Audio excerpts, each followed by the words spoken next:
بسم اللہ الرحمن الرحیم۔ السلام علیکم ناظرین، حضرت سلیمان علیہ السلام کے دور میں ایک شخص نے ایک خوبصورت پرندہ خریدا۔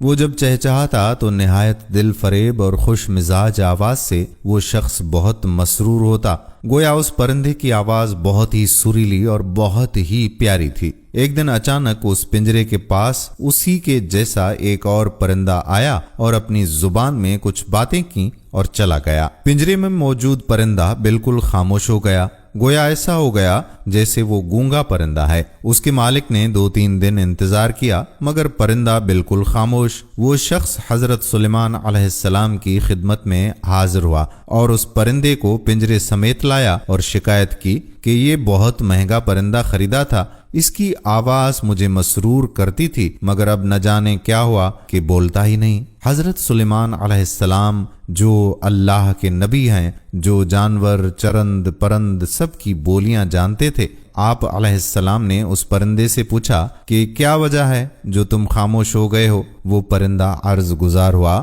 کہ اے اللہ کے برحق نبی، یہ شخص سمجھتا ہے کہ میں خوش ہو کر چہچہاتا ہوں مگر حقیقت یہ ہے کہ میں دیگر آزاد پرندوں کو دیکھ کر روتا ہوں کہ اے کاش میں بھی آزاد ہوتا تو کتنا اچھا ہوتا، مگر یہ میری زبان نہیں سمجھتا تو یہ خیال کرتا ہے کہ جیسے میں بہت خوشی سے گنگنا رہا ہوں۔ پھر ایک دن میرا ایک ہم جنس میرے پاس آیا اور کہا کہ یہ شخص تیری زبان نہیں سمجھتا بلکہ سمجھتا ہے کہ تو بہت سریلی آواز کے ساتھ خوشی خوشی چہچہا رہا ہے۔ اگر تم اس کی قید سے آزاد ہونا چاہتے ہو تو رونا چھوڑ دو، بولنا، فریاد کرنا بھی چھوڑ دو کہ اس پر تمہارے الفاظ اثر ہی نہیں کرتے کیونکہ یہ تمہارے درد کو سمجھ ہی نہیں سکتا۔ بس پھر کیا تھا، میں تب سے خاموش ہو کر صبر کر رہا ہوں۔ حضرت سلیمان علیہ السلام نے اس شخص سے کہا کہ پنجرہ کھول دو اور اس کو آزاد کر دو کیونکہ اب یہ پنجرے میں کبھی نہیں بولے گا۔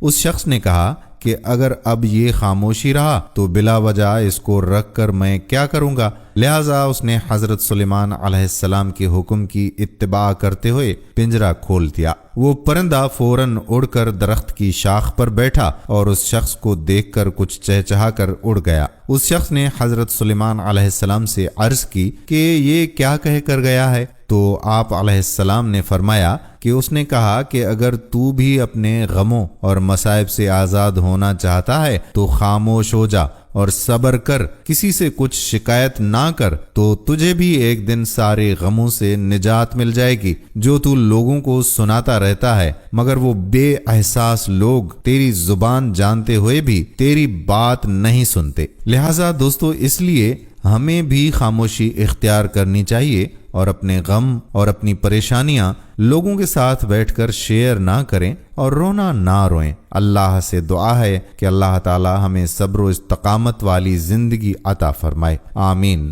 ویڈیو پسند آئی ہو تو اس ویڈیو کو شیئر ضرور کیجیے۔ آنے والی ویڈیو تک اپنے میزبان قادر بخش کلہوڑوں کو اجازت دیجیے۔ اللہ حافظ۔